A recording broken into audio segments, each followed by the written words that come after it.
اعوذ باللہ من الشیطان الرجیم بسم اللہ الرحمن الرحیم سورۃ الانفال۔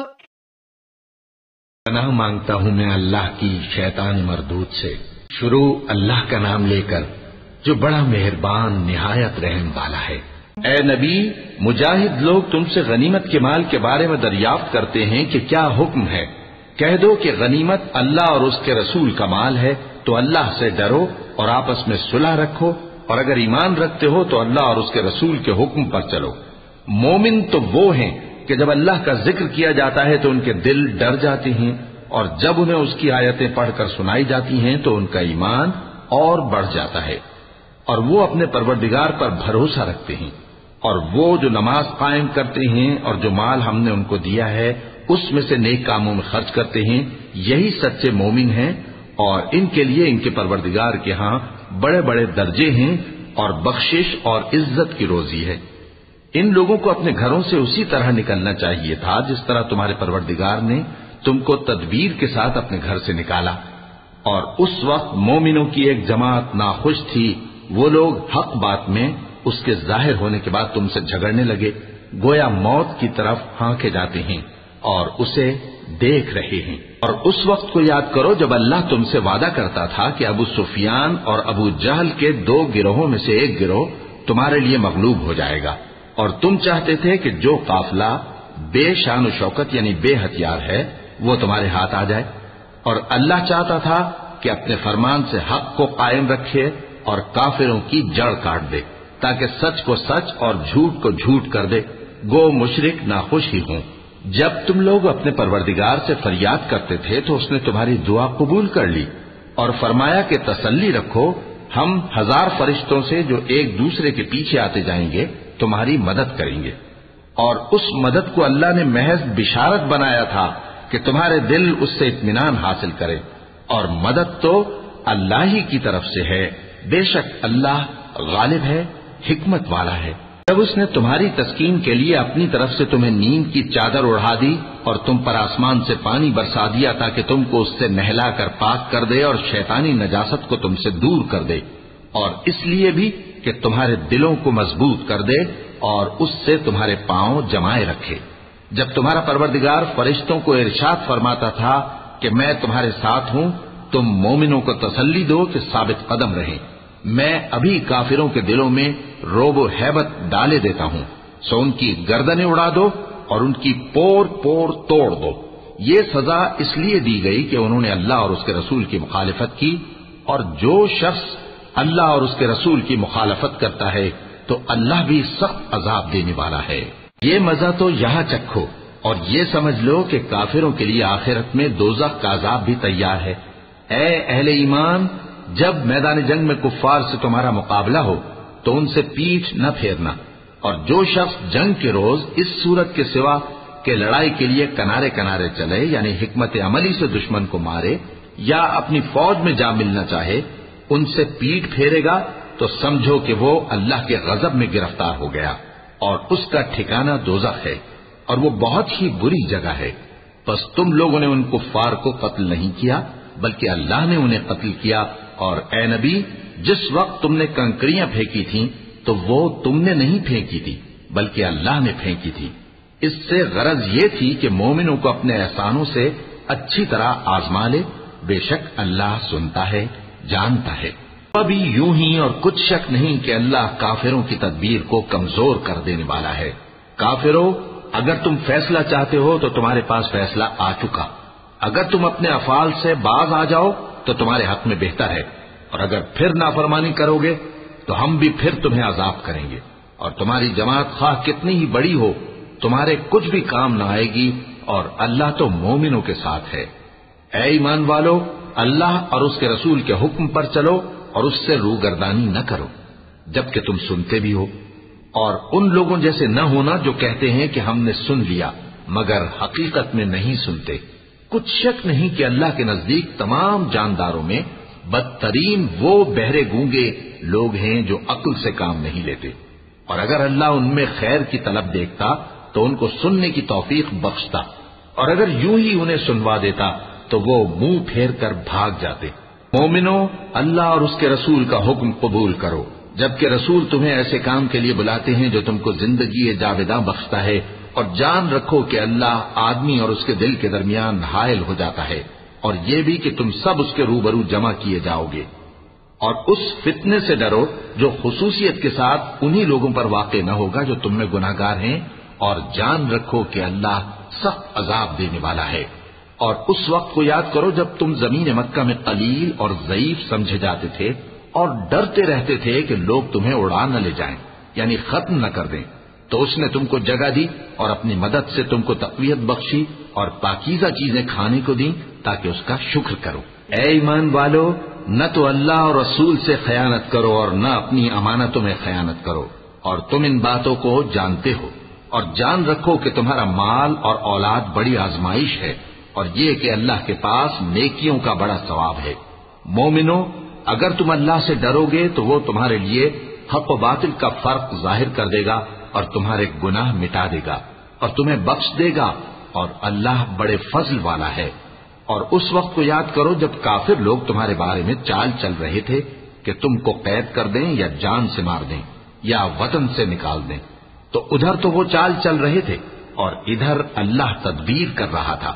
اور اللہ بہترین تدبیر کرنے والا ہے۔ اور جب ان کو ہماری آیتیں پڑھ کر سنائی جاتی ہیں تو کہتے ہیں یہ کلام ہم نے سن لیا ہے، اگر ہم چاہیں تو اسی طرح کا کلام ہم بھی کہہ دیں، اور یہ ہے ہی کیا، صرف اگلے لوگوں کی حکایتیں ہیں۔ اور جب انہوں نے کہا کہ اے اللہ، اگر یہ قرآن تیری طرف سے برحق ہے تو ہم پر آسمان سے پتھر برسا یا کوئی اور تکلیف دینے والا عذاب بھیج دے۔ اور اللہ ایسا نہ تھا کہ جب تک اے پیغمبر تم ان میں تھے انہیں عذاب دیتا، اور نہ ایسا ہے کہ وہ تو بخشش مانگیں اور اللہ انہیں عذاب دے۔ اور اب ان کے لیے کون سی وجہ ہے کہ وہ انہیں عذاب نہ دے، جبکہ وہ مسجد حرام میں نماز پڑھنے سے روکتے ہیں، جبکہ وہ اس مسجد کے متولی بھی نہیں ہیں۔ اس کے متولی تو صرف پرہیزگار ہیں، لیکن ان میں کے اکثر نہیں جانتے۔ اور ان لوگوں کی نماز خانہ کعبہ کے پاس سیٹیاں اور تالیاں بجانے کے سوا کچھ نہ تھی، تو تم جو کفر کرتے تھے اب اس کے بدلے عذاب کا مزہ چکھو۔ جو لوگ کافر ہیں اپنا مال خرچ کرتے ہیں کہ لوگوں کو اللہ کے راستے سے روکیں،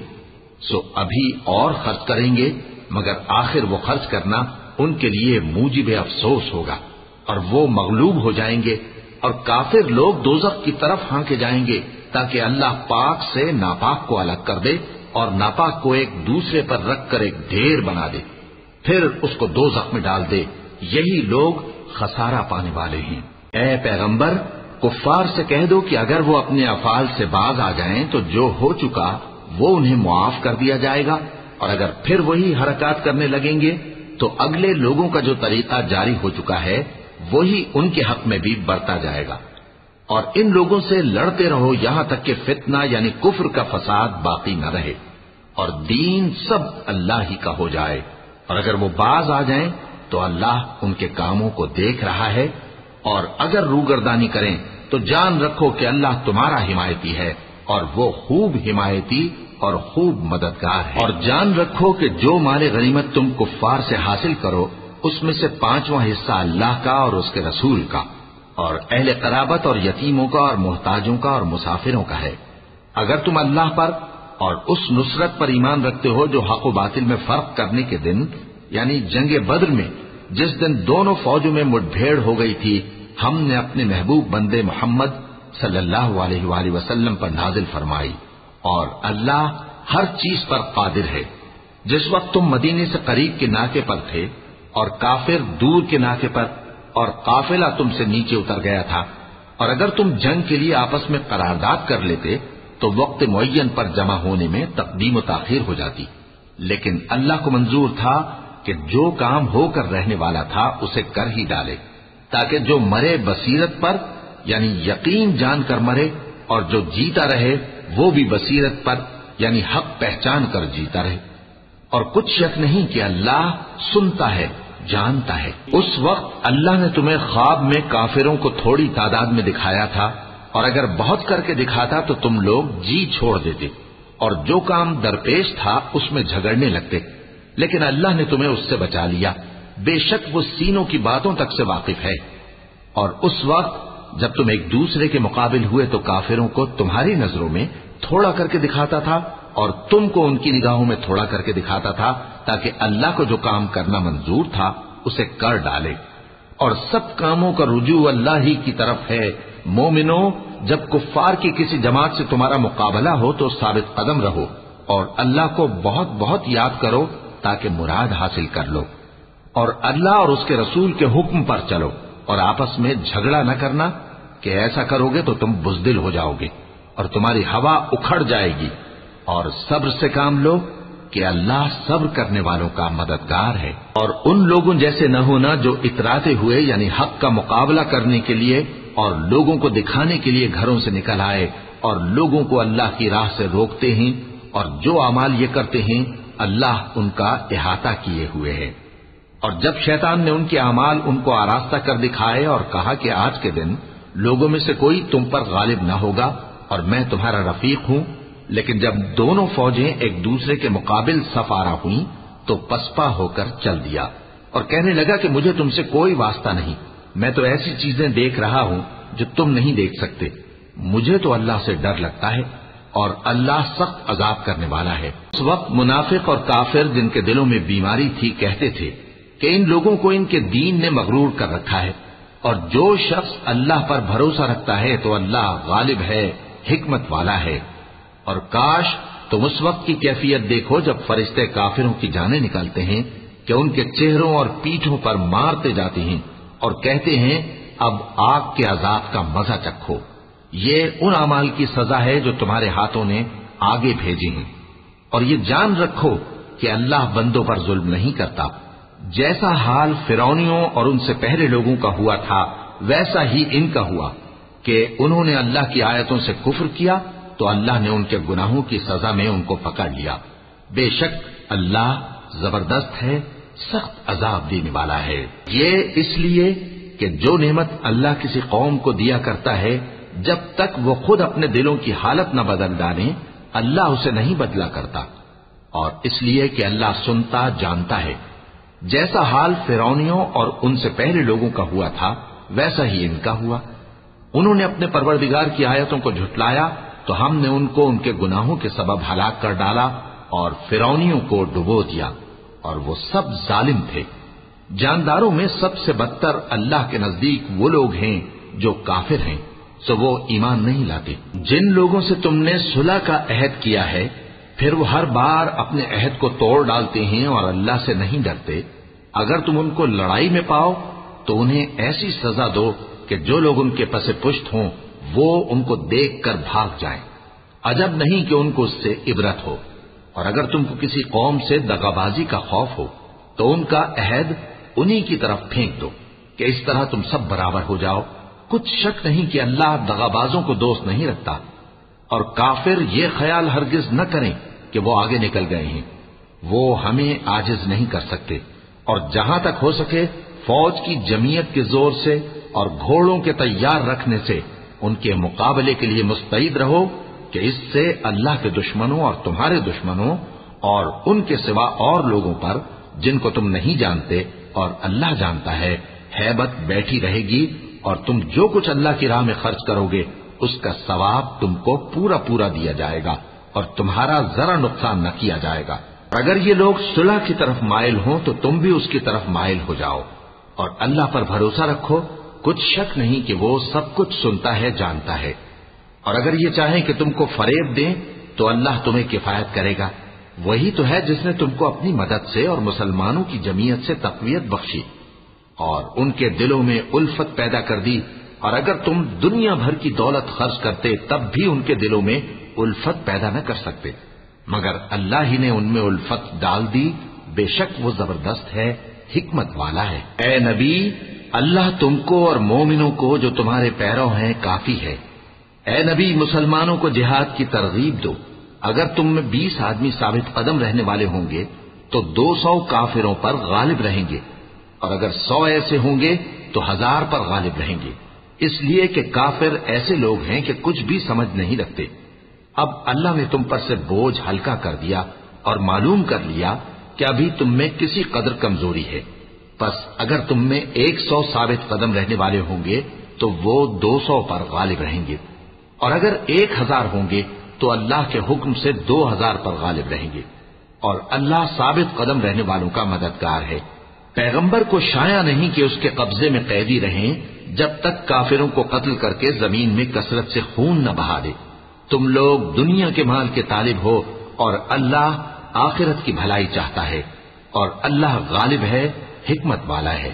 اگر اللہ کا حکم پہلے نہ ہو چکا ہوتا تو جو فدیہ تم نے لیا ہے اس کے بدلے تم پر بڑا عذاب نازل ہوتا۔ اب جو مال غنیمت تمہیں ملا ہے اسے کھاؤ کہ وہ تمہارے لیے حلال طیب ہے، اور اللہ سے ڈرتے رہو، بے شک اللہ بخشنے والا ہے، مہربان ہے۔ اے پیغمبر، جو قیدی تمہارے قبضے میں یعنی گرفتار ہیں ان سے کہہ دو کہ اگر اللہ تمہارے دلوں میں نیکی معلوم کرے گا تو جو مال تم سے چھن گیا ہے اس سے بہتر تمہیں عنایت فرمائے گا، اور تمہارے گناہ بھی معاف کر دے گا، اور اللہ بخشنے والا ہے، مہربان ہے۔ اور اگر یہ لوگ تم سے دغا کرنا چاہیں گے تو یہ پہلے ہی اللہ سے دغا کر چکے ہیں، تو اس نے ان کو تمہارے قبضے میں کر دیا، اور اللہ دانا ہے، حکمت والا ہے۔ جو لوگ ایمان لائے اور جنہوں نے ہجرت کی اور اللہ کی راہ میں اپنے مال اور جان سے لڑے، وہ اور جنہوں نے ہجرت کرنے والوں کو جگہ دی اور ان کی مدد کی، وہ آپس میں ایک دوسرے کے رفیق ہیں۔ اور جو لوگ ایمان تو لے آئے لیکن ہجرت نہیں کی، تو جب تک وہ ہجرت نہ کریں تم کو ان کی رفاقت سے کچھ سروکار نہیں، اور اگر وہ تم سے دین کے معاملات میں مدد طلب کریں تو تم کو مدد کرنی لازم ہے، مگر ان لوگوں کے مقابلے میں کہ تم میں اور ان میں صلح کا عہد ہو مدد نہیں کرنی چاہیے، اور اللہ تمہارے سب کاموں کو دیکھ رہا ہے۔ اور جو لوگ کافر ہیں وہ بھی ایک دوسرے کے رفیق ہیں۔ تو مومنو، اگر تم یہ کام نہ کرو گے تو ملک میں فتنہ برپا ہو جائے گا اور بڑا فساد مچے گا۔ اور جو لوگ ایمان لائے اور وطن سے ہجرت کر گئے اور اللہ کی راہ میں جہاد کرتے رہے، اور جنہوں نے ہجرت کرنے والوں کو جگہ دی اور ان کی مدد کی، یہی لوگ سچے مسلمان ہیں۔ ان کے لیے اللہ کے ہاں بخشش اور عزت کی روزی ہے۔ اور جو لوگ بعد میں ایمان لائے اور وطن سے ہجرت کر گئے اور تمہارے ساتھ ہو کر جہاد کرتے رہے، وہ بھی تمہیں میں سے ہیں۔ اور رشتہ دار اللہ کے حکم کی روح سے ایک دوسرے کے زیادہ حقدار ہیں۔ کچھ شک نہیں کہ اللہ ہر چیز سے واقف ہے۔ Subscribe for my channel.